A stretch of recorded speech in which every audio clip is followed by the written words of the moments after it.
남북청에서 문화재 전문위원으로 하다가 정년을 하고 이런 강연이나 이런 조사 활동을 지금도 하고 있습니다. 제가 준비한 것은 문화유산의 이해 이렇게 강연을 부탁을 받았는데 그 교재를 나눠드린 것을 참고를 하시고요. 그 사진하고 문화유산에 대한 일반적인 그 다음에 해남의 역사 현장과 그 문화유산 이런 식으로 해서 몇 가지 사진을 준비를 했습니다. 오늘 그 버스를 타고 터미널을 갔다가 버스가 캐리해서 다시 돌아와서 이 눈이 우리 다음 넘겨주십시오. 네, 알겠습니다.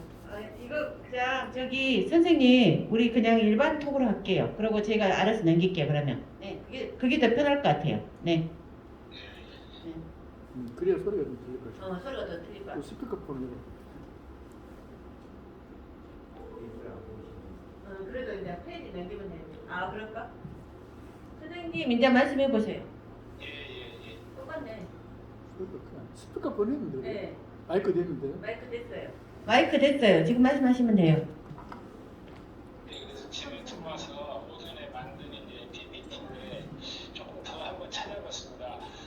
광주 아니면 우리 지역에 옛날에는 눈에 대한 기록이 어떻게 나와 있을까. 그래서 지금 이 사진은 제가 아침에 나가면서 찍은 사진이고요. 왼쪽에 두 가지 그 한자로 몇 줄 글이 있는데 1661년과 1697년에 광주 무등산에 눈이 내렸다는 기록입니다. 그래서 언제까 했더니 8월하고 9월달에 지금 뭐 한창 그 여름 지나서 이제 늦가을 음력이기 때문에 그럴 때도 광주에 눈이 왔구나 이제 이런 기록이 있습니다. 그래서 그 해남에서 눈이 오면 뭐가 걱정일까 생각을 해봤는데 저는 이제 버스를 타고 가는 그런 과정으로 진행이 되기 때문에 우술제가 상당히 넘어가기가 옛날에는 어려웠을 것 같습니다. 네, 다음부터. 그래서 그 우술제에 대한 그 기록을 좀 찾아보니까 그 우사현이라고 나오고 오른쪽에 지도가 그 대동여지도인데 가운데 약간 이쯤에 보면 별진이라고 보이고 거기서 그 까만 선을 따라 내려오면 왼쪽에 미암산, 오른쪽에 해남이 나옵니다. 그래서 이 길이 지금 우술제를 넘어서 해남 읍내로 나오는 길인데 저 위에 석재원 있고 석재원 조금 우회가 강진하고 영암 경계 그 누리째입니다. 그래서 우리가 주변에 가까이 항상 보고 듣고 했던 지금은 터널로 돼 있지만 이런 것을 문화재로 지정을 한다고 하면 우술제는 어떤 것에 해당이 될까 이제 이런 생각을 한번 해보면 좋겠습니다. 그래서 그 기념물로 해서 우술제는 지정을 할 수가 있고 이미 이런 고개가 기념물 중에 국가문화재 명성으로 지정된 게 강진 영암 사이의 누리째라든지 장성 정읍 사이에 갈제가 이미 국가재정 명성으로 지정이 되어 있습니다. 네, 다음. 누리째를 넘어가다 보면 항일운동 추모비가 얼마 전에 세워진 것 같습니다. 그래서 이런 경우에 문화재로 생각을 하면 이건 어떤 대상으로 문화재가 될까. 그래서 아까 우술제 전체는 기념물로 봤는데 이런 비석이나 이런 것들은 유형 문화재로 봅니다. 유형 문화재. 이 서적은 이제 글씨 뭐 패넥이라든지 서화 작품을 이렇게 말하거든요. 그런데 이 추모비 세운 지역이 항일 운동을 할 때 의병장들이 전적지와 관련되어 있다 그러면 기념물로 지정된 것이 됩니다. 똑같은 추모비라고 해도. 그리고 이 추모비 앞에서 제의를 지르는데 이 제의가 200년, 300년 돼서 오래도록 된다면 그것은 무형문화재로 지정되는 것이고 사람들이 넘어가면서 탈 없이 잘 넘어가게 해달라고 그 돌을 하나씩 던지고 해서 그것이 돌탑이 됐다면 그거는 민속문화재로 해서 돌탑은 민속문화재로 됩니다. 그래서 우리가 문화재를 구분을 할 때 크게 네 가지로 유형문화재, 기념물, 무형문화재, 민속문화재 이렇게 구분을 하고 이거를 도에서 지정하느냐 국가에서 지정하느냐 아니면 해남군에서 지정하느냐 이런 것에 따라서 나눠지게 되죠. 네, 다음이요. 그 나눠드린 그 교재는 이제 문화재 그 방금 개념을 얘기했는데 이것을 조금 더 개념하고 분류를 어떻게 하는가. 그 다음에 우리 해남 지역의 이제 문화예술 안박의 역사 현장을 제가 조사했던 것을 위주로 글을 써놓은 것을 여기다 모았습니다. 그래서 첫 번째는 해남 전라우 수영을 그 사적으로 지정돼 있는데 거기에 방죽샘이라는 큰 샘이 있습니다. 그래서 국가지정 문화재 그 사적 보호구역에 들어가 있지만 방죽샘에 대한 좀 자세한 조사를 할 기회가 있었습니다. 그래서 거기에 그 비석이 5개인가 있는데 그걸 탁본을 해갖고 전부 판독을 하고 그 역사적인 그런 것들을 좀 정리를 한번 했었습니다. 그래서 그걸 소개를 했고요.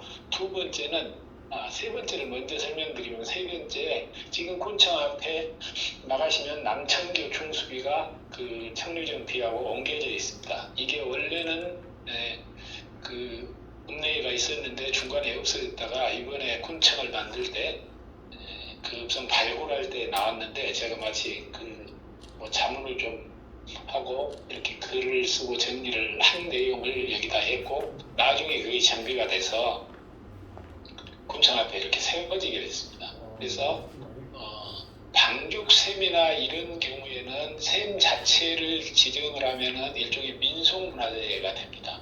그 생활사 이런 쪽으로 해서요. 근데 방죽샘의 샘 구조물 자체가 아주 특징적이다 그럴 경우에는 똑같은 샘의 유형문화재로 지정이 됩니다. 이런 비석류들은 유형문화재죠. 그리고 이 남천교 중수비를 조사를 하면서 얘기를 들어보니까 고정의 시인 생가 동네가 비석 그 다리 비석이 있다는 얘기를 듣고 무릎으로 찾아가서 한번 보고 그 다음에 올 6월달인가 가서 이제 탁본을 해서 전체 좀 판독을 했습니다. 그래서 그런 상황을 좀 했고요. 세 번째는 향토자원 용어 사례 이렇게 해서있는데 얼마 전에 향토자원이라는 그런 강의를 할 일이 있어서 제가 우리나라의 이제 법령이나 규정 그 시군 조례에서 향토라는 말을 어떻게 규정돼서 쓰고 있는가 사실은 전부를 찾아봤습니다. 그래서 여러 가지 뭐 축제도 해당이 되고 음식도 해당이 되고 이렇게 하는데 우리가 말하는 이제 박물관이나 미술관의 자료의 대상이 될 수 있는 것들이 이런 향토 자원이기 때문에 이 향토 자원을 각 지역에서는 각 법령에서는 어떻게 규정해서 어떻게 활용하고 있는가 그것을 좀 참고하기 위해서 그 자료를 정리한 거 있는데 거기에 이제 참고 자료로 올려놨습니다. 다음 사진이 목포식당입니다. 태평양 목포식당. 이 사진을 보면 여기가 어딜까 혹시 생각을 한번 해보시기 바랍니다. 목포에 있는 목포식당이라면 제가 사진을 안 올렸겠죠. 그 옆에 완도니까 완도도 안 올렸겠죠. 해남에도 목포식당이 있긴 있을 것 같은데 바로 이렇게 대면에서 보고 그러면 뭐 질문도 하고 이렇게 하는데 이제 뭐 진행을 바로 하겠습니다. 강릉에 있는 경포대에 있는 목포식당입니다. 강릉 경포대에 그 강릉 줄다리기 때문에 단오제 때문에 그 덕성포 단오제 국가문화재 지정을 하려고 이제 거기 한번 그 답사를 갔었는데 갔더니 목포식당에 있는 거예요. 숙소를 잡으려고 봤더니. 그래서 물어봤더니 목포가 어떻게 돼요? 그랬더니 지금 있는 주인들은 목포에 가보지도 않았대요. 그리고 목포 사람들도 아니고. 근데 이 전에 사람들이 목포 사람들이고 그 식당 이름을 그대로 썼는데 이게 잘 되니까 그대로 쓴다는 거예요. 그러니까 이 목포나 완도라는 것이 어떤 싱싱한 수산물이나 해산물 이런 걸로 해서는 이미 어떤 브랜드가 형성이 돼 있다는 얘기죠. 그래서 우리 해남이나 이런 경우도 우리의 어떤 자원들을 잘 다듬어서 알리고 홍보하고 그러면 이렇게 경관의 한 포인트가 될 수도 있는 것입니다. 네, 다음이요. 네, 경포대 사진입니다. 그 다음입니다. 배추 사진입니다. 어디일 것 같습니까? 해남에 있는 해남 배추 같은 거 사진에 안 올렸겠죠. 그래도 서울 아닌가요? 사실은 여기가 그 소재지 지역이 있는데 제가 이렇게 그 가려놨습니다. 2011년도요. 남해를 갔는데 경상남도 남해를 갔는데 거기에 마트에 해남 배추가 이렇게 올라가 있습니다. 그래서 해남 배추는 이미 전국적으로 이렇게 알려져 있다는 얘기죠. 아까 목포 식당에 목포 수산물 하듯이 그래서 이제 이런 것들을 잘 알리고 홍보하는 것이 좀 필요합니다. 그 다음 사진이요. 네, 그 다음 사진은 일반 그 우리 어떤 뭐 조그만 가게하고 똑같아요. 예, 스위스가니까 이렇게 돼 있더라고요. 그 다음부터입니다. 토산물이라고 되어 있습니다. 신증 동국 성남에 나온 해남의 토산물입니다. 대나무, 그다음에 차 유명하죠. 해남에 차 유명하죠. 감초, 석류, 유자, 표고, 해삼, 해우가 김입니다. 김, 해우 그러죠. 김, 숭어, 그다음에 매생이도 나오고요. 꿀도 나오고, 화관석이 그 매옥산에서 나오는 그 옥석 고개, 그다음에 피자 이렇게 나옵니다.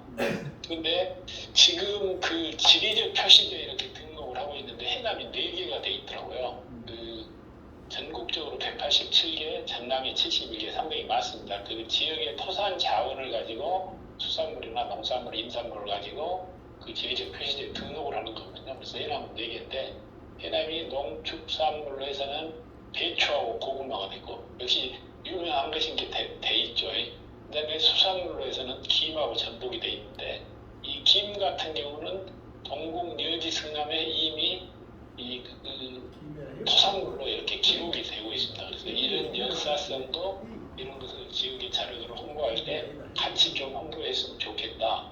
그리고 이제 이걸 제가 최근에 글을 쓰면서 전라도의 특산물 쓰면서 이것을 찾아서 이렇게 정리했는데 그러면서 지역에 사는 그 문화원이나 향토사 또 이렇게 뭐 학예사 하는 이렇게 후배들 선후배들한테 제가 한번 조선시대의 그 해남 지역에서는 어떤 것이 그 유명했을까요? 토산물을 한 2가지만 알려주세요. 자흥이면 자흥, 해남이면 해남 이렇게 쭉 보내봤더니 그 보내온 분들이 자기 지역의 조선시대 토산으로 황칠, 미역 같으면 이게 미역입니다. 미역과기죠. 그리고 청자, 맛쪽에 감태 나오죠. 감태. 그 다음에 차 나오죠. 그 다음에 황업, 아까 화관석이라고 돼 있는 이렇게 그 인식은 그렇게 계속 오고 또 풍토가 맞기 때문에 지금까지도 이렇게 이어져 오고 그렇기 때문에 이런 어떤 역사적인 자료들을 같이 연결해서 홍보하는 거 그리고 그런 어떤 한 센터가 이제 박물관 미술관이 그 한 기능을 할 수가 있는 것이죠. 다음부터 합니다. 네, 여기는 이제 광양의 그 벚꿀이 지금도 유명합니다. 지금도 유명한데 다음 사진이요. 그 조사를 하다 보니까 신석기 시대 태총에서 갑꿀이 나왔습니다. 그런데 지금도 그렇게 하고 그러니까 그래서 5,000년 이상의 역사가 이 사진 한 장으로서 이렇게 알려질 수가 있는 것입니다. 다음. 네, 그 오사리 돈탑 광양 태총에서 나온 그 폐각들입니다. 그 다음에요. 각 지역의 그 토산물, 특히 생약초 같은 이제 이런 것들을 이렇게 홍보자료를 해서 마트에서도 지금 시판을 하고 있죠. 그 다음에요. 앞에는 자흥이고 앞에는 광주인데 이제 자흥에서 만든 거고 뒤에는 이제 해남 농협을 지나다 보니까 이렇게 지역의 자원들을 이렇게 활용을 하고 있었습니다. 다음 사진이요. 네, 양호남 시무국가 우수영 그 명량 해전 공원회가 있죠. 저희 딸 어렸을 때 답사를 갔는데 지금은 이제 30이 다 돼갑니다. 근데 이걸 자세히 보면요, 이충구 정유재란 중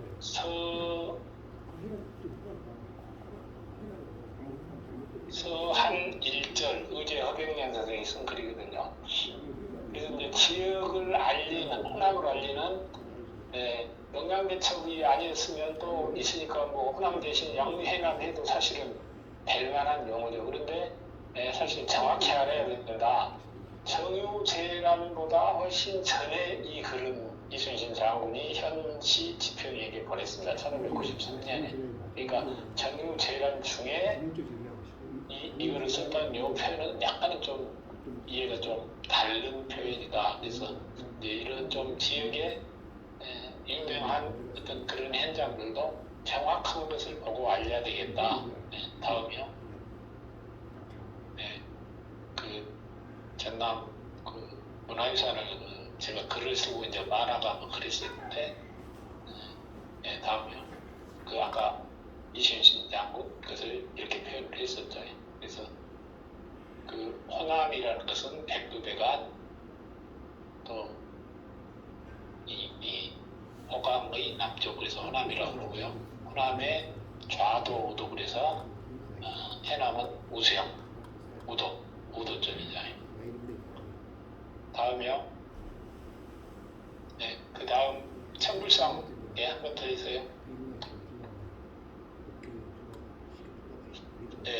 대흥사 천불상 사진입니다. 지금 천불전은 국가보물로 지정을 했었는데 이 천불상도 이 다불로서 특징적이다 해서 국가보물로 한번 신청을 했었는데 세부적인 양식이 뭐 좀 일률적이지 않냐 그래서 그때는 좀 그 지정이 안 되는데 앞으로도 좀 한번 해보고 싶습니다. 그래서 이 천불전을 보면서 그 천불상의 이동과 관련을 해서 그 경주에서 그 다음 사진이요. 그 다음 경주에서 그 만들어서 천부를 배 두 개에서 나눠서 싣고 오다가 배 한 척이 일본으로 이렇게 표류를 하게 되죠. 그 다음입니다. 그래서 그 소식을 듣고 그 다산 정략이 무서성이 안타깝다는 그 편지를 대흥사 윤무 스님에게 씁니다. 그 다음이요. 이 편지가 그 편지고요. 그 다음입니다. 그래서 나중에 글이 갔었는데 그것이 다시 돌아와서 천불전에 봉안을 했다는 얘기를 듣고 편지를 한 통을 더 씁니다. 그래서 일본으로 갔다 온 것은 이래서 갔다 왔다는 것을 나중에라도 알 수 있게 이 부처님한테 일자를 좀 표기를 한 게 좋겠다. 그렇게 편지를 씁니다. 그래서 실제로 그 다음이요. 그 다음 편지 보여주십시오. 이 편지가 기고요. 그 다음이요. 그 다음입니다. 그 표류한 일정이고요. 그 다음.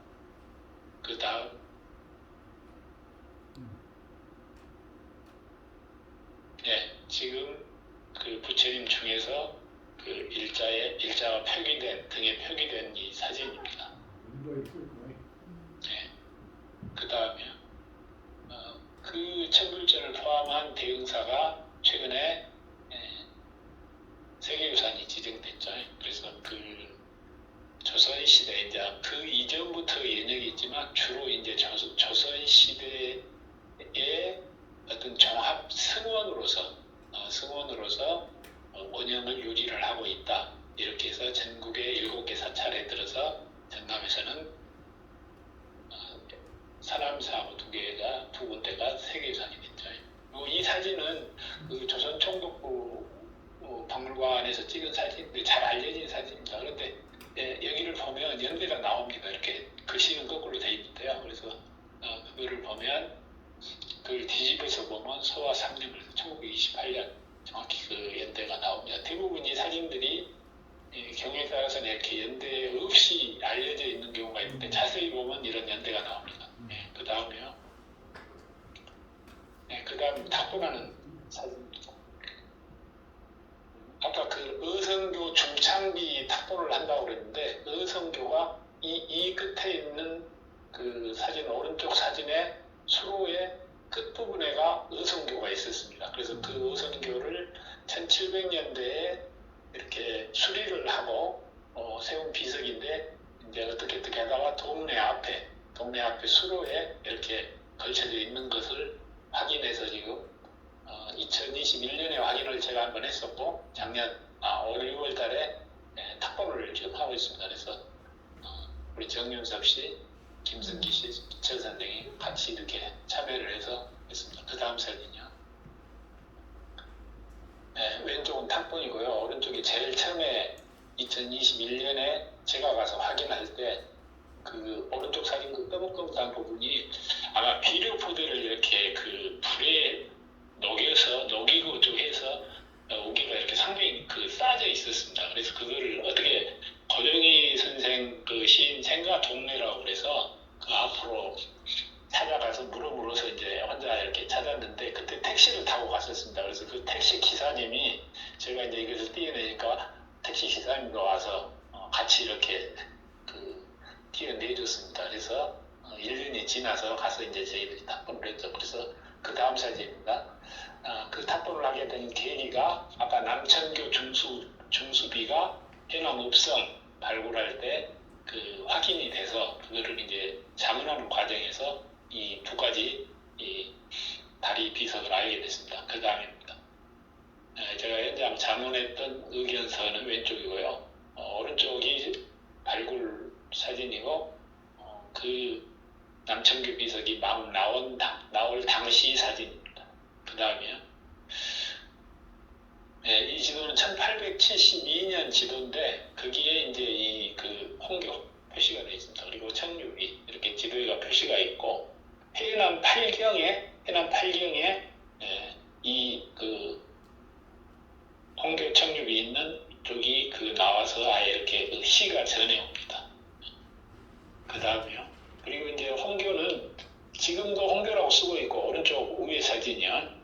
왼쪽 전경이고, 밑에 사진들은 지금도 홍교라는 지명들이 그대로 많이 남아있죠. 그 다음입니다. 조사가 보니까 우리 정민섭 선생이 홍교의 옛날 모습이라고 사진도 하나 보내줬었습니다. 그 다음이요. 그 이제 번역한 것이고요. 1781년. 그 다음에 그 앞면을 알고 뒷면에는 그것에 참여하는 사람들이 뭐 현감은 누구고 그 뭐 기술자는 누구고 이런 것들이 나오는데, 거기에 참여한 사람들이 대흥사의 이 소임을 맡고 있는 분들이 몇 분이 있더라고요. 그래서 대흥사의 승려들이 굉장히 기술자로서도 참여를 했다. 그래서 그 다음에요. 그게 이제 그 시듈이라든지 그 분석해 본 그 자료입니다. 그 다음에요.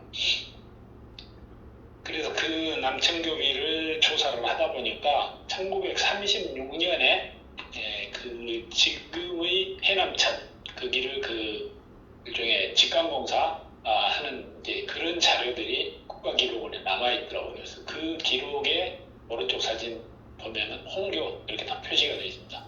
우기 사진의 왼쪽 부분입니다. 그래서 이런 자료도 확인해서 해남읍성 발굴 보고서에 제가 원고를 써서 실었습니다. 그렇게 해서 이제 그런 정리가 끝나고 하니까 해남군청 앞에 이렇게 세우게 됐고, 앞으로 그 어선교 비도 이쪽에 같이 좀 세워서 조금 더 소공을 만들어 놓으면 좋겠다, 이제 그런 제안은 제가 했습니다. 그리고 이제 이 문화재로 지정을 할 때는 이 비석 자체는 일종의 유형 문화재고, 유형 문화재가 국가 지정이 되면은 보물이 되고 국보가 됩니다. 그런데 아까 홍교가 있는 그 자리에 홍교 유적이 좀 남아있고 이 비석들이 거기가 있다면은 그 홍교 이론과 이 비석을 같이 지정을 하게 됩니다. 그렇게 되면 기념물, 국가문화재가 되면 사적 이렇게 부른다는 얘기입니다. 그 다음 사진입니다. 어선교 현장을 가봤습니다. 지금 다리는 콘크리트인데 이 다리가 옛날 다리가 있었던 자리인 것 같습니다. 그리고 그 다음이요. 어선교비 탁본하면서 이제 현장에서 판독한 내용인데, 그 다음 입증될 것 같습니다. 그다음이요. 그래서 이 군청에 있는 그 비석을 다른 문화재를 조사를 하러 갔다가 그때 우리 이제 문화재위원들 몇 분 모시고 갔는데 여기를 제가 모시고 갔습니다. 한번 봐주십사. 그리고 광주 박물관장에 있던 조윤정 선생, 최인성 교수, 한국인 선생, 도청 학예사 이렇게 갔는데 여기서 보고 야 이건 그 양식도 그러고 역사성도 있고 기록도 좋고 그러니까 도문화재는 지정을 해야 되지 않겠냐. 그래서 아마 이제 내년쯤에 그 도문화재 지정 그 조사 작업이 좀 진행될 것 같습니다. 다음 장. 라고 확인됐을 때 현장 사진. 좀 넘겨주십시오.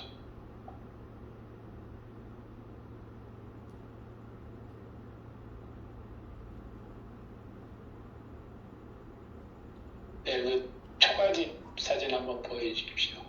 해남 노구당에 있는 그 노구당 옛날 전시관 그 부분에 있던 한옥 사진이랍니다. 그래서 그 사진 작가로 유명하신 그 황원만 선생이 그 사진을 보내주셨는데 얘기를 들어보니까 우리 도올 김용옥 선생 아버지가 살았던 집이랍니다. 그래서 1950년대 초반인가 천안으로 이사 가시고 도올 교수는 천안에서 낳았다고 그래요.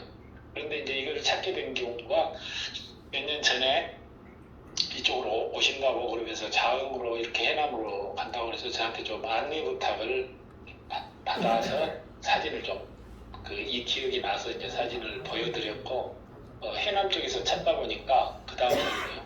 대흥사에 가면 이 오른쪽이 그 성북박물관 있는데 성북박물관으로 가는 그 왼쪽 담장 안에가 이 비석이 있습니다. 그 암각 비석이. 그래서 이 가운데 비석이 그 김용옥 교수의 증조 할아버지 해남 군수를 했었고 1899년에 대흥사가 불이 나서 대흥전 쪽이 거의 타졌는데 이 시주를 했다고 그래서 여기다 이제 기념 공적비를 이렇게 새겼다고 그럽니다. 근데 대흥사건 해남이건 그 김용옥 교수는 잘 모르고 있었는데 제가 어떻게 찾다 보니까 이것이 기다고 그래서 그때 이제 현장을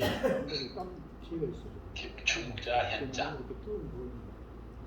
다음 그 다음 김용옥 교수가 이제 현장 이 답사 때는 저는 이제 해남까지는 못 갔습니다. 그래서 나중에 거기서 변 교수님이 보내주신 것이고요. 그 다음에요. 자흥 쪽에 왔을 때 이제 군수랑 그렇게 찍었었고요. 그 다음입니다. 그 다음 이제 해남의 우물입니다. 아까 그 우수영 그 방죽샘 얘기를 했는데 이 해남 우물을 우연히 저희들이 조사하게 돼가지고 이렇게 책까지 냈습니다. 그래서 여기 지금 실무하신 우리 장모창 선생님도 저희들이 이렇게 해남 같이 조사를 하면서 각 마을마다 명마다 직접 다니면서 일일이 사진 찍고 조사를 했습니다. 그래서 장모창 선생님도 이제 해남에 하셨으니까 좋은 일을 많이 하실 것 같습니다. 이 방죽샘이 있는 우수영, 우수영 그 사진입니다. 그래서 우수영 사적 지정을 할 때도 어렵게 도문화재 해놓고 또 이제 사람들이 사니까 민원이 많이 있었죠. 그래서 다행히 면상소가 나가고 하니까 조금 이거 보존하자 이제 그런 의견이 일어서 이 지정을 하면서 여기엔 원문도 같이 해야지 이게 의미가 많다 그래서 원문성까지 지정 같이 들어갔습니다. 아까 그 방죽샘이죠. 여기에 있는 이 5개 비석을 저희들이 탁본을 다 했고요. 저는 여기서 이제 그 마을 어르신들하고 얘기하고 있고 우리 장모창 선생님입니다. 그래서 어르신 설명을 하고요. 그 다음 사진입니다. 방죽샘 청경 비석 탁본. 그 다음 사진이요. 그 다음 사진이 이제 오른쪽 발굴 사진 밑에 2개가 원문성 사진입니다. 그래서 여기까지가 보급이 되어 있고요. 그 다음에 2015년에 사적 지정 조사를 왔을 때 주민들이 조사 온 것을 이렇게 환영하는 경우는 사실은 별로 없는데 문화재청하고 그 전문가들이 아주 감동을 받았다고 그런 얘기를 많이 했었습니다. 네, 그 다음 사진.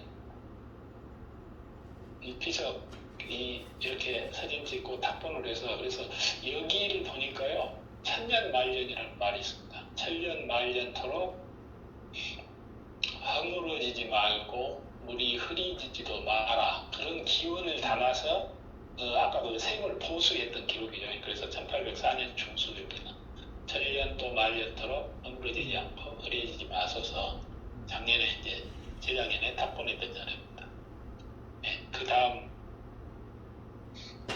그 교재 뒤에 이제 앞부분 그 1번 글의 뒷부분에 있는 편인데요. 우리가 이제 주변에 날마다 보는 이런 것들이 이렇게 여러 가지 종류들로 뭐 일기라든지 그다음부터 주민등록증, 그다음에 이제 뭐 향교나 서원, 묘소나 비석, 또 시골집, 시골집이 있는 그런 마을 이렇게 여러 대상이 될 수 있는데 이제 이런 대상을 문화재로 지정을 한다면 어떤 형식으로 분류되는가 이런 것들을 이렇게 한번 정리를 해봤습니다. 그래서 예를 들어서 주민등록증이나 이런 것들을 그 신분 관련 문서들은 문서 자체로 하면 유형문화재고 이게 이제 어떤 생활사 유물이라고 그러면 민속문화재로 이렇게 지정을 할 수가 있고 그 문서를 만드는 종이를 만드는 기술 같으면 무형문화재 이렇게 나눠진다는 얘기죠. 그래서 그 표를 한번 좀 참고를 하시고 주변에 이제 이런 뭐 요소들이 있으면 혹시 저것은 문화재하고 관계된다면 어떻게 분류가 할 수 있을까 이제 그런 것들도 생각해 보시면 좋겠습니다. 그 다음 표부터 갑니다. 네, 그 다음 표는 이제 그런 네 가지의 종류를 우리가 지정문화재라고 했을 때 나누는 방식입니다. 그래서 향토문화유산이라고 해서 해남 군수가 지정하는 것이고요. 그 다음에 등록문화재는 도지사하고 문화재청이 지정하는 두 단계가 있고요. 그 다음에 지방문화재라는 것은 광역시장으로 됐는데 이제 전라남도 지사가 지정을 할 때 문화재 자료라는 게 있고 보통 시도 지정 문화재 이렇게 있습니다. 그래서 유형문화재, 민속문화재, 기념물, 무형문화재 이렇게 나눠지고 이 그 유형문화재가 국가지정 문화재가 되면 보물이고 국보입니다. 그래서 일본이나 이런 데서는 사적이라든지 이런 경우도 특별사적이라고 해서 일종의 국보 개념이 있습니다. 명승도 그러고 근데 우리는 유형문화재만 국보 보물이 있고 다른 것들은 딱 1단계만 있는 것입니다. 그래서 그리고 이제 이 기념물 가운데 사적지 유적지는 사적으로 공공리 폐청 사적이죠. 그 다음에 경관은 명승으로 달마산, 미양사 이런 그러면 경관으로서 명승이죠. 그 다음에 동식물이나 화석들은 천연기념, 우왕리, 공룡, 화석지 그럼 천연기념물이죠. 그래서 지방문화재라면 똑같이 구분 없이 전라남도 기념물 이렇게 하는데 국가지정만 이렇게 좀 분류된다. 이걸 참고하시고요. 그 다음 사진이요. 외국의 유물들도 우리나라에 있으면 우리 문화재로 지정할 수 있다. 베를린 올림픽 금메달리스트인 송기정 선생에게 부상으로 주어졌던 그리스 고대 정대 투구 이게 그때는 못 갖고 왔답니다. 그래서 한참 뒤에 한 30년 전인가 20년 전에 우리나라로 돌아왔는데 우리가 보물로 지정을 했었죠. 그래서 이제 이런 경우가 있고요. 다음 사진. 다음 쪽 사진인데요. 어르신들이 마실 나갑니다. 두 분이. 그래서 어르신들 자체가 살아있는 박물관이죠. 그 마을 해관에 일종의 마을 박물관을 만들어 놨습니다. 그래서 처음에 만들 때 그 동네 어르신들한테 그 뭐 유물 얘기하고 그러니까 우리는 박물관에 미술관에 할 것 우리 집에는 아무것도 없어. 전 집에 무엇이 있는 거 대부분 그렇게 했었어요. 그래서 말씀을 하고 하다가 오래됐을 때 결혼식 할 때 할머니 결혼식 할 때 사진 할머니 환갑 때 사진 있죠. 있지? 그거 갖고 와보시오. 그 손자 몇 살이요? 42살이요. 초등학교 다닐 때 사진 있죠. 있지? 그래서 그 사진들을 모아서 여기다 이렇게 전시를 하면서 지금의 집 사진까지도 이렇게 사진을 해놓다. 이 할머니들이 날마다 와갖고 옛날에 우리 동서는 이뻤는데 지금은 늙었네 얘기를 하고, 그러니까 우리 주변에 흔히 갖고 있는데 기념자료, 기념사진도 중요한 자료인데 그거를 이런 그 자료가 된다는 생각을 안 하고 있는 거죠 사실은. 그런데 이렇게 모아놓으니까, 그래서 우리가 박물관 미술관 할 때도 우리 주변에 있는 자잘한 사진 하나씩도 소중히 생각하고 모으는 것이 중요합니다. 그 다음 사진입니다. 대흥사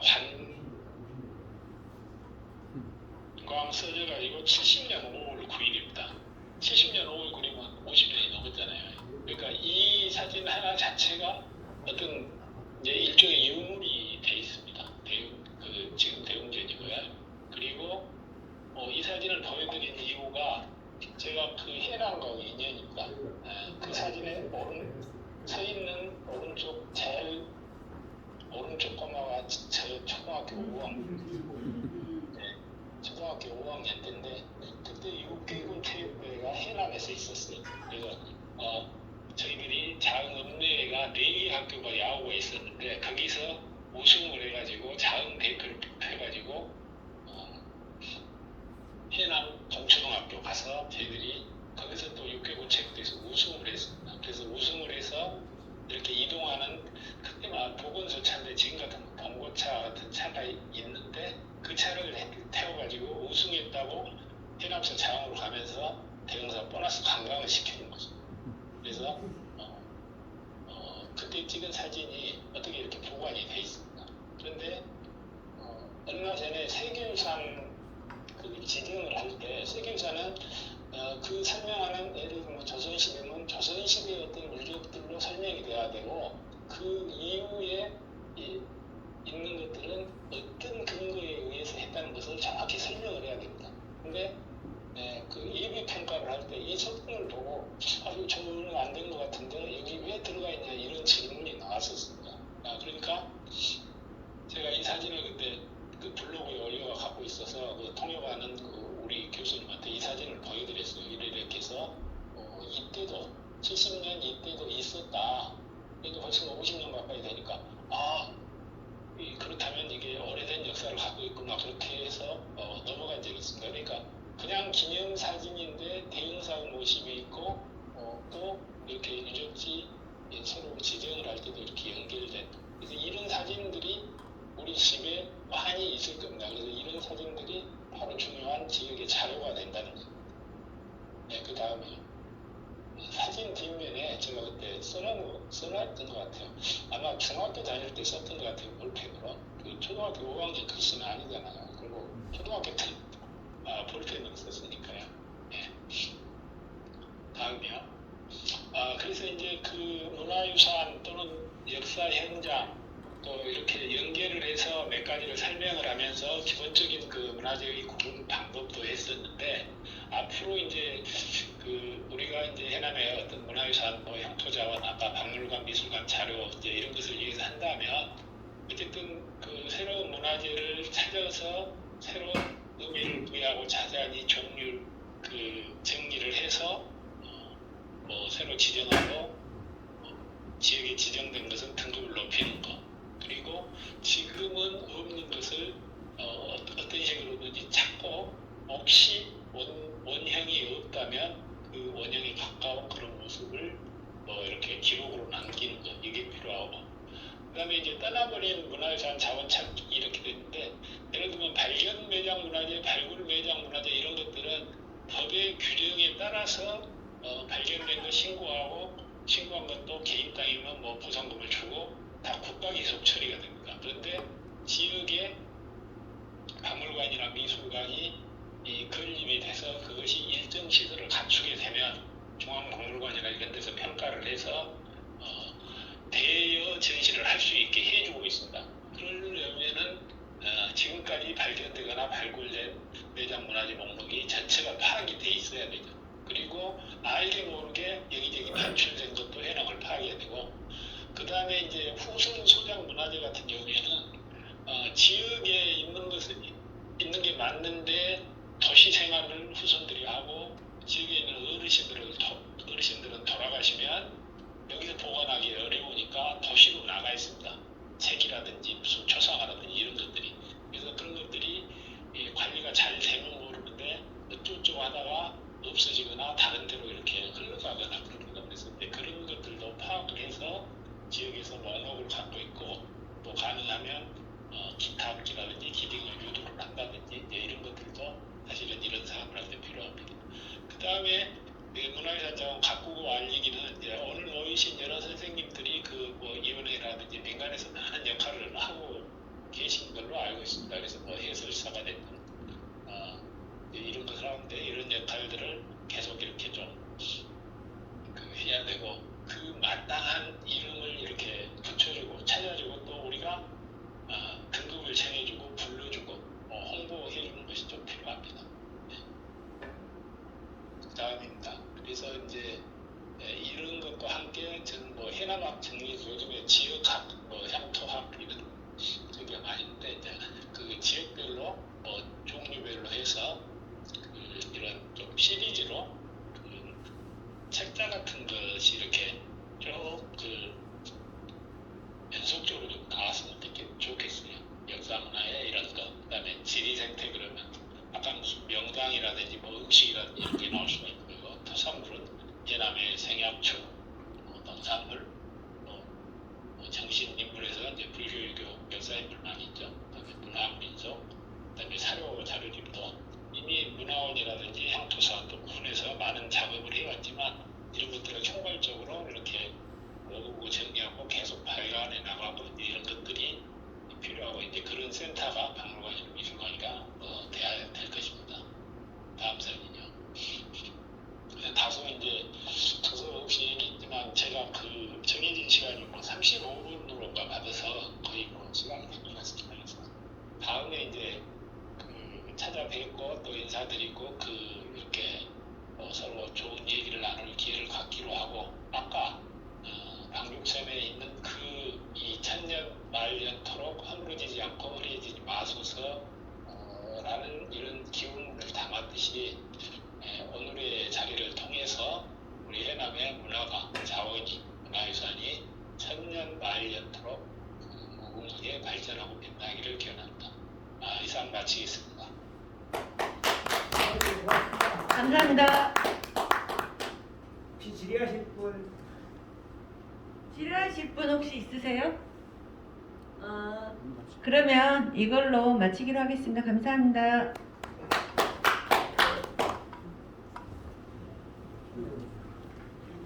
선생님 그만 들어가시고 다음에 뵙겠습니다. 네. 네. 또 있어? 예, 한분 더 있습니다. 미술관에 대해서 또. 그러세요?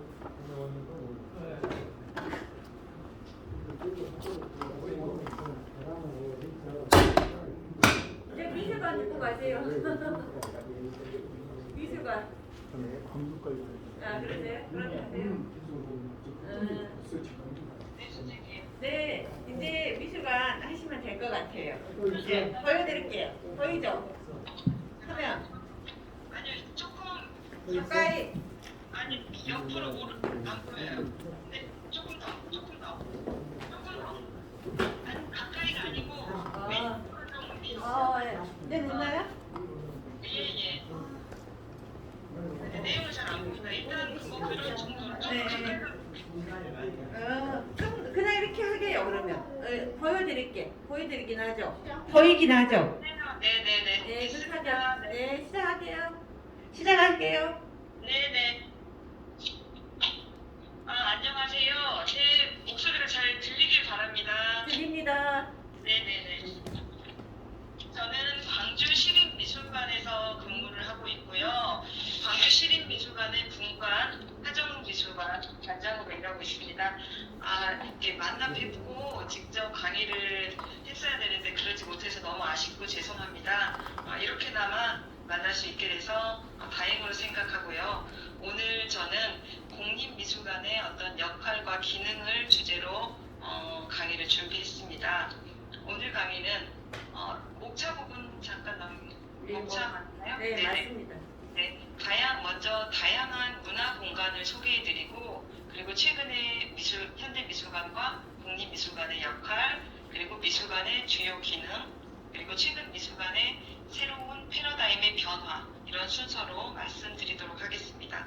다음 넘겨주세요. 우리 어떤 이렇게 사회 문화계에는 굉장히 다양한 문화예술 공간들이 존재합니다.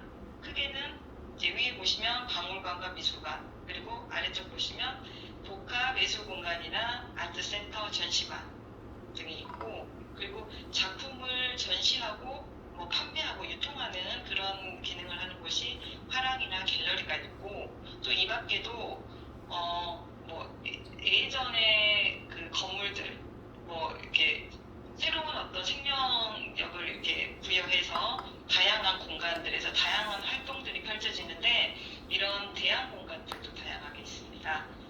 오늘 주제가 국립미술관이기 때문에 일단 미술관을 조금 더 세부적으로 나눠 보겠습니다. 국립미술관, 사립미술관으로 나눌 수 있는데, 그 운영의 주체가 누구냐에 따라서 이름이 달라지는 거예요. 국립미술관의 경우는 국가가 운영 주체이고, 우리나라에는 국립현대미술관이 유일합니다. 그리고 공립미술관이라고 하는 거는 시립이랄지 도립이랄지 군립, 즉 운영 주체가 광역시랄지 시도, 군 이렇게 지방 자치단체가 운영 주체가 됩니다. 사립미술관은 개인이나 기업이 운영 주체이고요. 해남군이 이제 미술관을 만들게 되면 해남 군립미술관, 즉 공립미술관에 해당된다고 볼 수 있겠습니다. 다음 넘겨주세요. 먼저 공립미술관의 어떤 역할, 기능을 조금 더 쉽게 이해하실 수 있게 우리나라의 어떤 국공립미술관들을 잠깐 먼저 소개해드리겠습니다. 지금 보시는 화면은 국립현대미술관입니다. 국립현대미술관은 69년도에 경복궁에다가 이제 개관을 했어요. 그러니까 어떤 시설을 따로 지었다기보다는 궁에다가 개관을 했고, 73년도에 덕수궁으로 이전을 했다가 86년도에 지금 보시면 맨 위에 현재의 과천 부지에 국제적인 규모의 어떤 시설과 야외 조각장을 겸비한 미술관을 개관했습니다. 그러니까 미술관의 시설을 제대로 갖춘 우리나라 현대 미술관의 시작은 사실 과천 시대라고 할 수 있습니다. 그게 사실 그렇게 긴 시간이 아니거든요. 이게 얼마나 우리나라 미술관의 역사가 짧은지를 알 수 있는 대목입니다.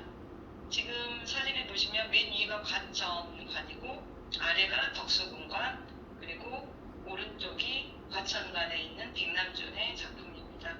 다음 사진 넘겨보시겠습니까?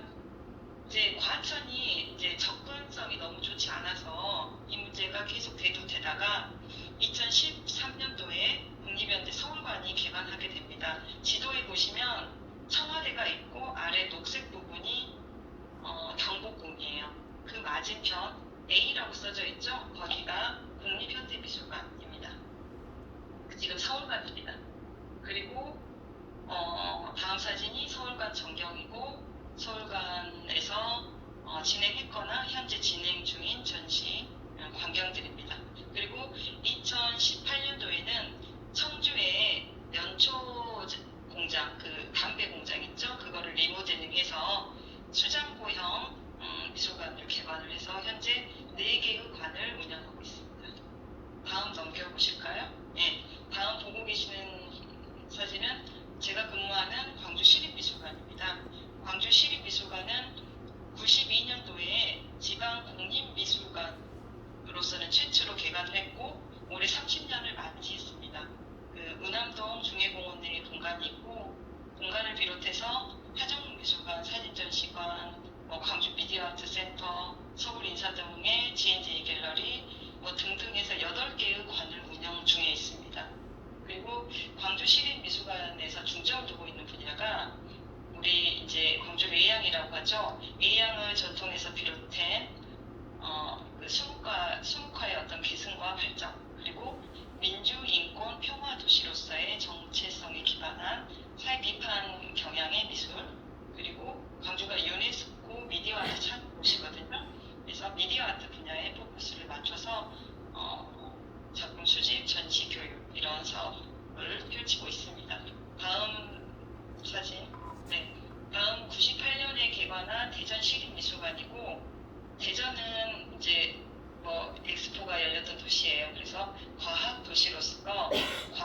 과학과 기술이 결합된 어떤 미술, 그리고 이쪽이 대덕 연구개발 특구, 카이스트 이런 것들이 있어서 이런 지역 대학과의 협업을 통해서 과학 예술 경험을 제공하는 어떤 그런 사업에 역점을 두고 있습니다. 다음 넘겨주세요. 다음은 부산시립미술관입니다. 부산은 해양도시이고 국제관광도시예요. 그래서 부산에서는 어떤 시간과 경계와 사람 이런 걸 잊고 미술로 엮어가면서 어떤 미래의 가치를 담아낸다라는 비전으로 운영되고 있고, 다음 사진은 지금 외관이 좀 독특하죠. 식물로 뒤덮여 있는데 2017년도에 개관을 한 부산 현대미술관이에요. 그러니까 부산에는 이렇게 커다란 미술관이 2개가 있습니다. 이제 부산 현대미술관의 개관의 어떤 목적은 부산 비엔날레를 개최할 장소가 마땅하지 않아서 부산 비엔날레를 개최하고 동시에 현대미술, 굉장히 동시대 미술을 소개하는 목적으로 개관을 했습니다. 그리고 이제 이렇게 외벽이 식물로 덮인 이유는 미술관을 준공을 딱 해놨는데 너무 창고 같다, 무슨 백화점 건물 같다 이런 좀 비판 여론이 많았어요. 그래서 프랑스 작가 페브리 브랑이라는 작가의 수직 정원이라는 작품입니다. 이게 이 작품 그 이끼랄지 식물을 덮는 작품 설치를 해가지고 관심과 호응을 잘 얻고 있습니다. 다음 보시는 사진은 2021년도에 광양에 개관한 위쪽이 전남도립미술관입니다. 전남도립미술관은 개방성, 다양성, 혁신성을 바탕으로 해서 세계 현대미술가의 어떤 교류를 비전으로 삼고 있습니다. 그리고 이 현대미술사 연구를 통해서 미학적 담론을 형성하고 남도에 잠재되어 있는 예술성을 제고시키고 지역민을 위한 어떤 사회문화예술 기관으로서 공공성 확립을 미션으로 운영하고 있습니다. 그리고 아래쪽 보시면 하평군립미술관입니다. 하평군립미술관은 그 나비축제, 국향대전이 열리고 있는 엑스포공원에 위치하고 있고 지역민의 어떤 문화예술 발전 도모, 그리고 지역에서 이렇게 펼치고 있는 지역 축제하고 그 연계한 지역 브랜드 시너지 효과 극대화 이런 것에 초점을 맞추고 있습니다. 그리고 그 옆에 보시는 미술관이 2011년에 개관한 무안군립 오승무 미술관입니다. 이 미술관은 오승무 선생님이 그 예술원 회원이셔요. 그래서 오승무 선생님이 작품을 기증을 하셨고 그 작품의 어떤 재산적 가치와 무안군의 문화예술 인프라 자원 확보, 기반 구축 이런 거를 건립 목적으로 삼고 있습니다. 그리고 제가 좀 조사를 해봤더니 전남의 독립미술관이 진도, 목포, 도성, 영암, 곡성, 화순 이렇게 있더라고요. 그리고 최근에 또 여수의 또 시립미술관도 추진 중인 걸로 알고 있습니다. 다음 사진 넘겨보실까요? 네.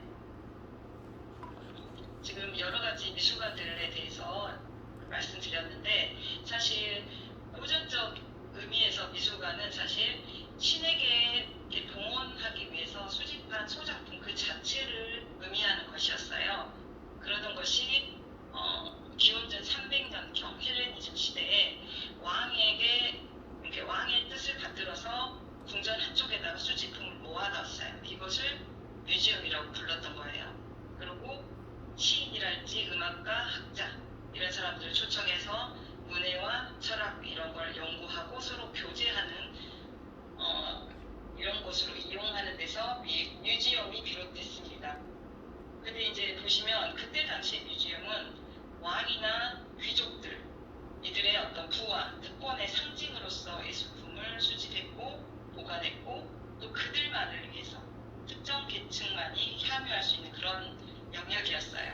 근데 이후에 그 공공미술관의 개념이 프랑스 혁명으로 인해서 이제 시민들의 어떤 권리가 굉장히 신장이 됐죠. 그래서 루브르 미술관이 생기면서 루브르 미술관은 이전 시대의 미술관하고 다르게 소작품을 대중에게 무료로 공개를 했습니다. 그전에는 특권 계층만이 향유할 수 있었던 것이었는데 이제 그 문화적 가치가 높은 미술품을 시민들에게 무료로 공개하고 또 사회적인 어떤 교육 기능까지 수행을 하게 됩니다. 그러면서 이제 현대 미술관이 시작됐다고 볼 수 있습니다. 그리고 이제 점점점 현대 미술관에 요구되는 어떤 역할들이 많아지고 있어요. 잠깐 PPT 보시면 이제 기본적으로는 미술 작품을 수집하고 연구해서 특별한 목적을 가지고 기획을 하고 전시나 교육을 통해서 감상과 개몽의 기회를 제공하는 곳입니다. 그리고 그 미술관에서 벌어지는 이런 다양한 활동들은 결국 지역 미술사랄지 나아가서 한국 미술사를 연구하고 정립시키는 그런 활동들이라고 볼 수 있습니다. 그리고 사실 과거의 미술관들은 수집된 소장품을 이렇게 나열하는 형식으로 단순한 어떤 전시를 했었다면 이제 동시대의 어떤 미술과 문화 또 나아가서는 사회의 어떤 변화의 흐름, 사회적인 이슈랄지 이런 것들에 대한 논의와 검토, 질문 굉장히 이런 것까지 제시하는 그리고 또 보다 좀 자유롭고 실험적인 그런 성향까지 포괄하는 전시로 확장되고 있습니다. 그리고 또 무엇보다도 관람객을 단순한 어떤 수동적인 감상자가 아니라 적극적인 참여자로 이렇게 이끌어내는 그런 활동을 추진하고 있습니다. 그리고 작가를 또 발굴하고 하고 특별하게 포장하고 기획해서 대중에게 홍보하고 알리고 그 가치를 높여가는 그런 역할을 수행하는 곳입니다. 다음 넘겨주세요. 그러니까 미술관에게 요구되는 이런 역할이 굉장히 이제 커지고 있는데 특히 공립미술관들은 공공의 목적 수행이 사실 1번입니다.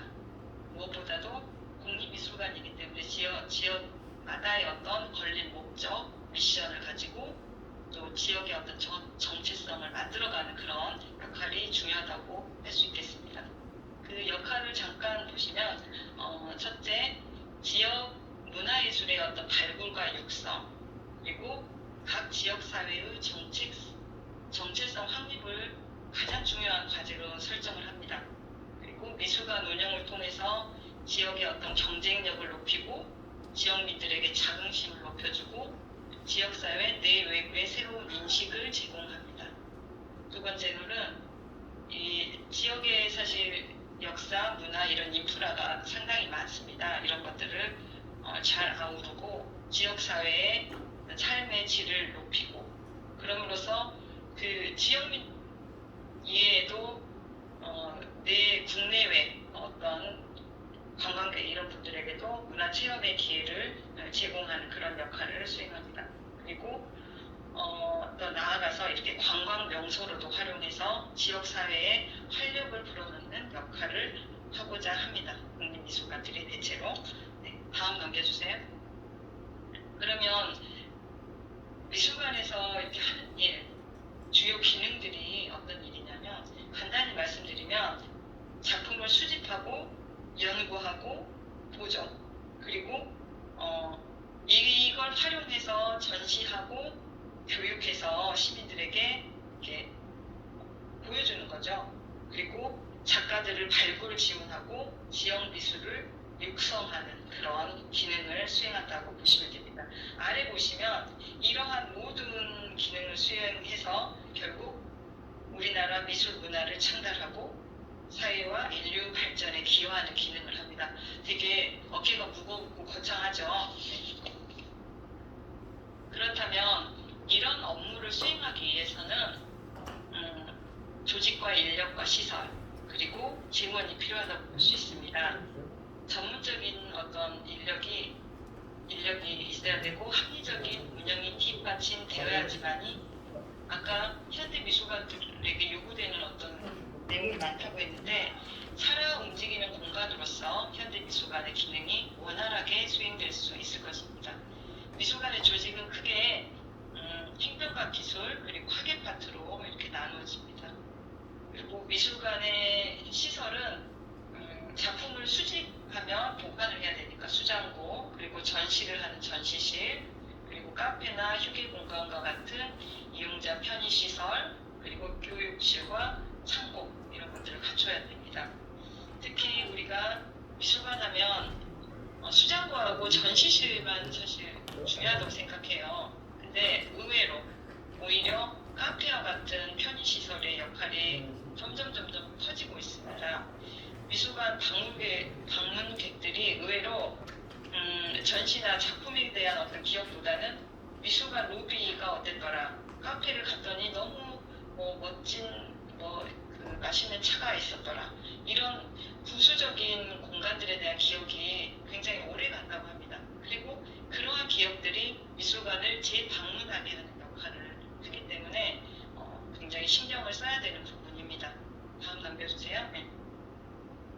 그리고 그 미술관 학예 연구 인력들은 대체로 이제 컨텐츠를 기획하고 실행하는, 그러니까 미술관의 주요 업무인 소장품의 수집과 관리, 보전, 연구, 전시, 교육 이런 일들을 맡습니다. 그래서 이들이 하는 일을 조금 더 세분화시키고 이제 전문화시켜 보자면, 소장품은 어떤 기록을 담당하는 분을 레지스트라, 그리고 작품의 보존 수복을 담당하는 컨서베이터, 그리고 전시를 담당하는 큐레이터, 교육을 담당하는 에듀케이터, 이렇게 세분화시킬 수 있습니다. 그리고 행정 파트 인력들은 인력 관리랄지 재원 관리, 일반 행정, 시설물 유지 보수 이런 것들을 담당하게 됩니다. 다음 넘겨보실까요? 네. 그리고 이제 조금 더 이제 미술관의 주요 업무들에 대해서 구체적으로 보자면, 미술관의 위상과 어떤 힘의 근원이 되는 것은 아무래도 소장품이라고 할 수 있습니다. 우리가 작년에 우리 굉장히 이슈가 됐었죠. 세기의 기증으로 알려진 이건희 컬렉션이 지금 국립현대 미술관 작품이 전국을 지금 순회하고 있어요. 근데 이제 국립현대미술관의 경우는 입장료가 4,000원인데 사전 예매를 통해서 사실 이건희 컬렉션 관람 자체가 어려운 상황이고, 이렇게 암표가 굉장히 성행하고 있다고 합니다. 아까 제가 입장료 4,000원이라고 했는데 암표가 10만 원 이상 간다고 합니다. 그런 정도로 인기를 끌고 있고, 저희 미술관도 이건희 컬렉션 기증을 다행히 30점을 받았어요. 근데 그 공개 전시를 2021년도 여름에 했었는데, 제가 이제 보러 오신 분들에게 좀 물어봤어요. 어떻게 오셨냐, 미술관 자주 오시느냐, 이런 질문 해봤더니 미술관을 생전 처음 와봤다는 거예요. 이 이건희 컬렉션에 이중섭 그림, 김한기 그림 이런 게 있다고 해서 처음 와봤다라고 하는 거예요.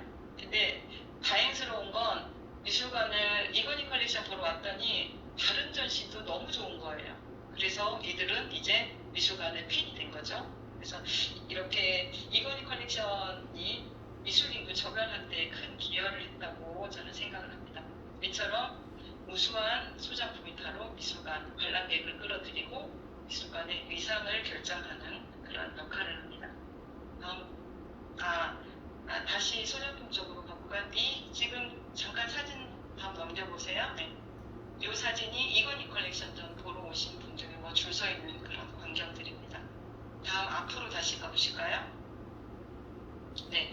그래서 소장품을 굉장히 이렇게 중요한데 어떻게 수집을 할까요? 아무 소장품이나 이렇게 수집하진 않습니다.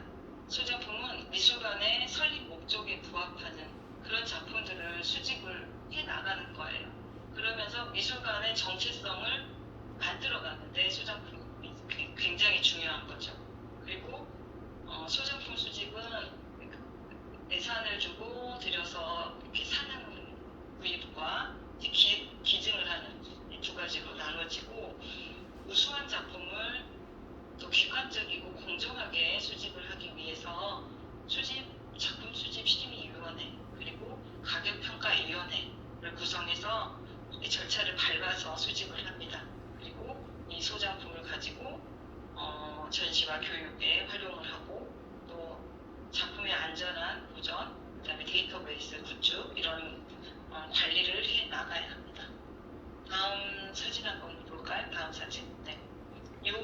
오른쪽의 경우가 지금 이제 소장품, 수장고 사진들입니다. 수장품을 보관하는 수장고 사진들인데 왼쪽의 경우가 이제 개방형 수장고예요.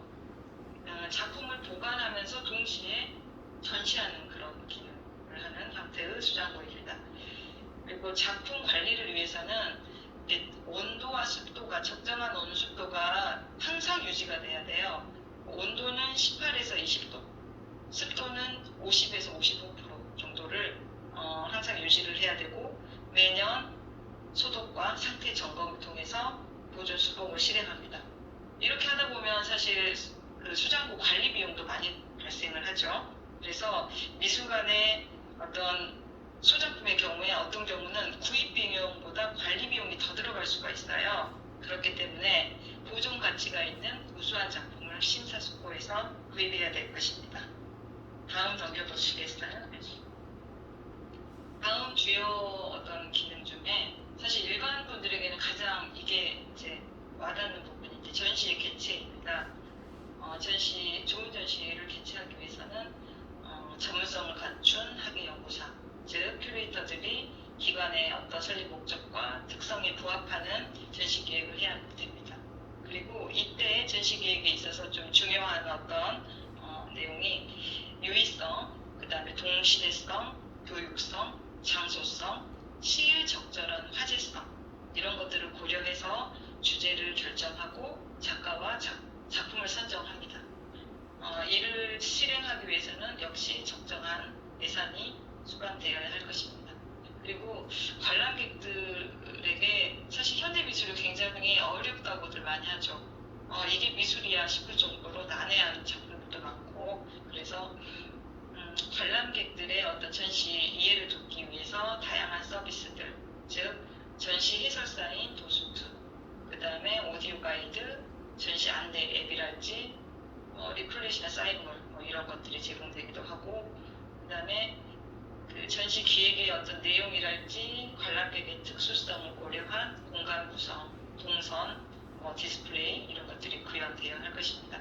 그리고 이 밖에도 점점 요새는 코로나 시기 이후에 오프라인 전시뿐만 아니라 이거를 온라인으로 바로 이렇게 제공하고들 있는데 영상물을 제작한달지 또 전시와 연계된 다양한 행사들, 세미나랄지 관람객 참여 프로그램 이런 것들이 수반이 됩니다.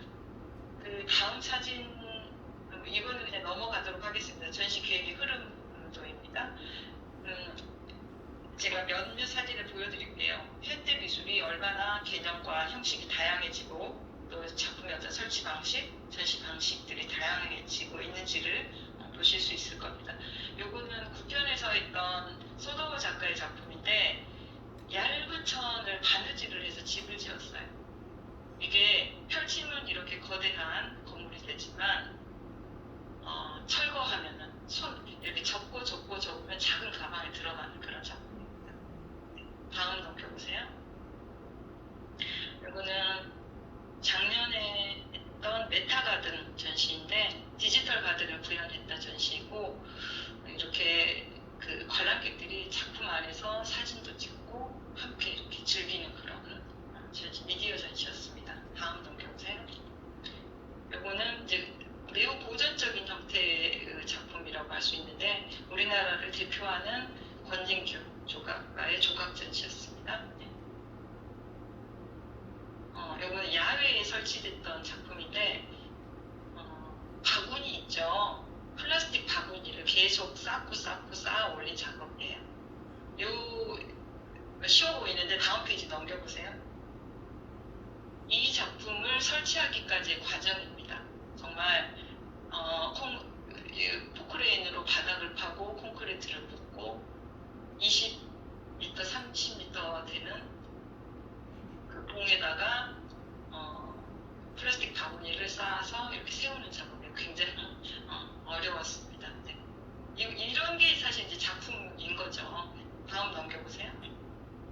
그리고 요거의 경우는 우리 이제 폐 현수막들 있죠. 무슨 선거 홍보했달지 광고 현수막들 이런 폐 현수막을 이렇게 굉장히 많은 분량 톤 몇 톤 이런 정도를 이렇게 수합을 해서 이거를 빨아서 이제 세탁을 해서 오직 뭐 네팔이랄지 몽골랄지 이런 세계 각국 그 가난한 오직 나라들에게 나눠줬어요.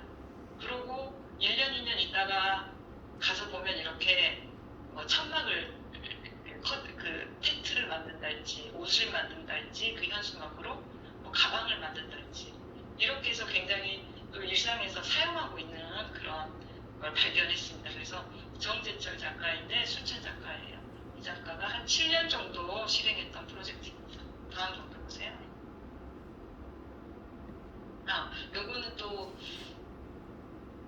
이진경 작가인데 미술관 벽면에다가 전라도 할머니들이 쓰는 말 있죠. 사투리들을 이렇게 사투리랄지 편지글 이런 것들을 이렇게 시트 커팅으로 부착한 작품입니다. 다음 넘겨보세요. 네.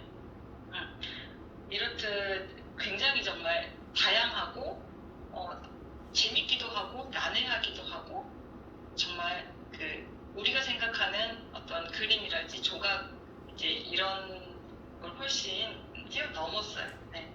그래서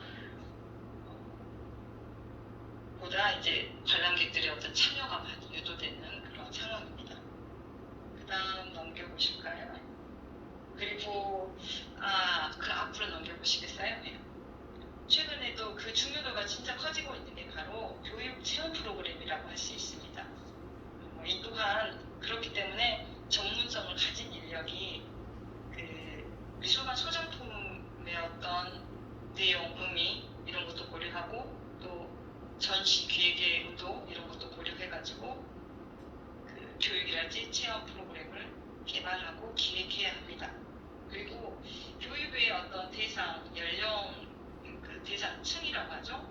그리고 연령이랄지 학교별, 가족, 계층별 굉장히 다양한 프로그램들을 개발을 해야 되고 예전에는 어떤 강의 형식의 어떤 미학 미술사 강의랄지 문학 강의랄지 작품 설명회랄지 뭐 이런 식의 교육이었다면 최근에는 작품 설명회를 하는데 함께 도시락을 먹으면서 이렇게 설명을 듣는다든지 미술관 런치, 뭐 영화 상영회, 음악회, 퍼포먼스, 공연, 심지어 요가까지 미술관에서 합니다. 그리고 뭐 수험생을 위한 프로그램 굉장히 그 종류가 다양해지고 있는 추세입니다.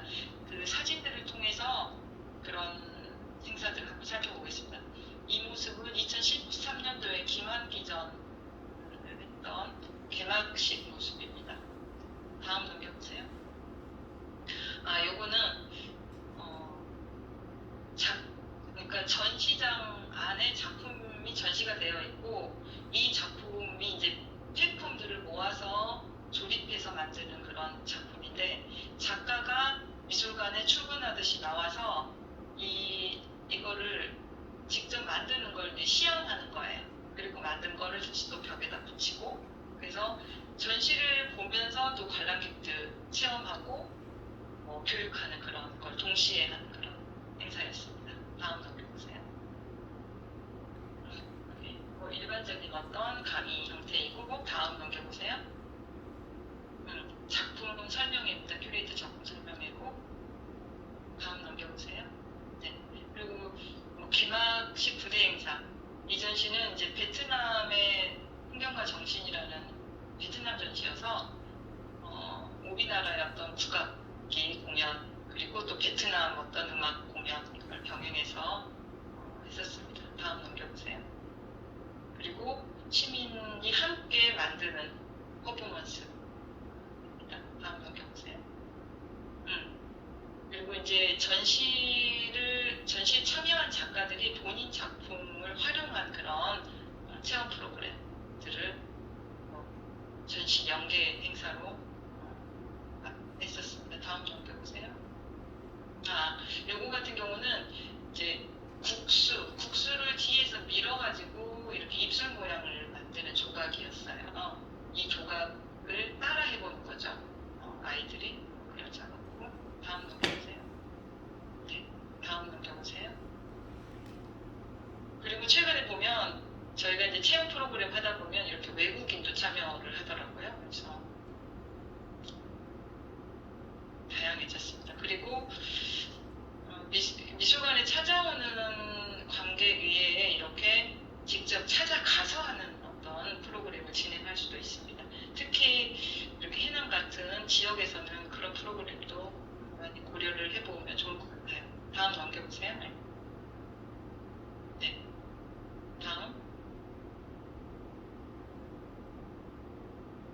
네, 이제 이렇게 어떤 교육이랄지 전시 또 소작품을 우리가 이렇게 좋은 소작품 가지고 있다 이런 거를 홍보를 해야지 또 많은 관람객들이 찾아올 수 있겠죠. 그래서 신경을 또 써야 될 부분이 홍보 마케팅이라고 할 수 있습니다.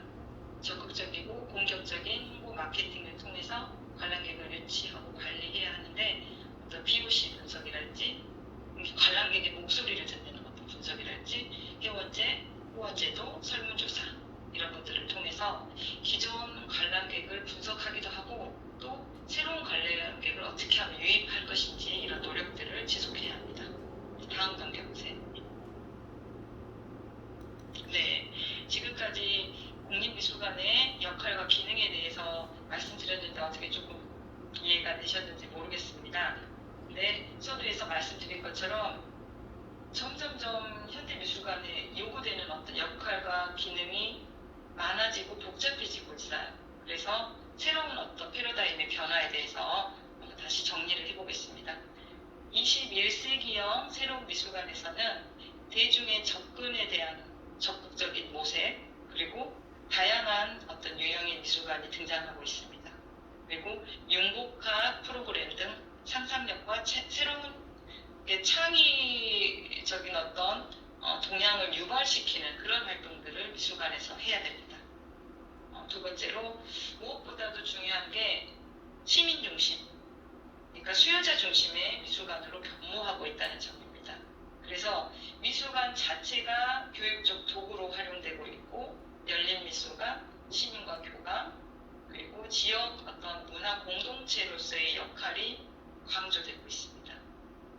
한마디로 말하면 대중을 위한 공간으로 바뀌고 있다 생각하시면 됩니다.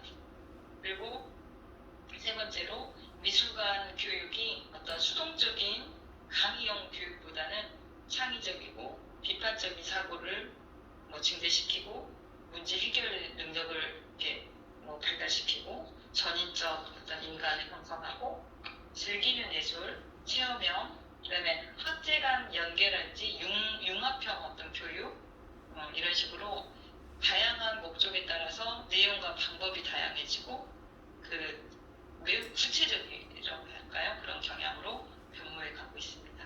네, 지금 해남군에서 미술관 건립을 추진하고 있어요. 참 반가운 소식인데 그렇다면 해남군을 대표하는 국립미술관으로서 어떤 설립 목적을 가지고 어떤 역할과 기능을 해 나가야 될까요? 앞서서 여러 가지 말씀을 드렸는데 미술관은 이제 단순히 미술만을 다루는 곳이 아닙니다. 그래서 인문학적이고 종합적인 기관으로 발돋움해야 되고 무엇보다도 가장 중요한 게 해남의 정체성을 담보해야 합니다. 그리고 그러려면은 타 지역하고 차별되는 어떤 특징을 찾아내야 돼요. 그리고 매우 아주 특별한 어떤 전략을 통해서 문화와 산업, 문화와 관광을 연결시켜주는 그런 기능을 하는 기관이 되어야 됩니다. 그리고 무엇보다도 지역민에게 사랑받고 지역민의 어떤 참여와 관심이 1번입니다.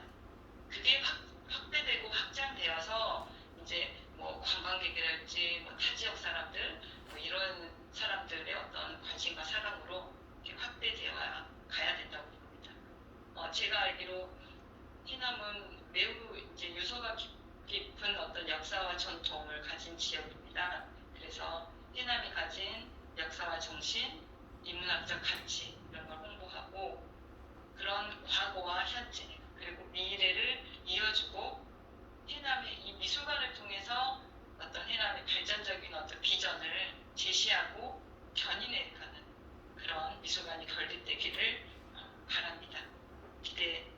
기대됩니다. 네.